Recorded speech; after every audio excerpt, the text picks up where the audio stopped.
Tiniyak ng Justice Department na hindi nakabatay sa kilalang personalidad ang case build-up sa mga nawawalang sabungero.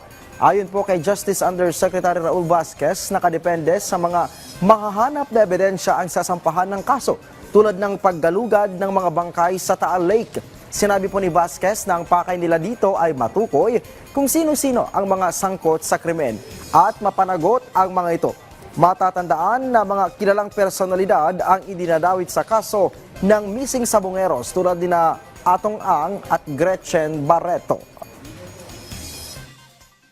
This investigation is not at all personally driven or directed at any particular group of persons.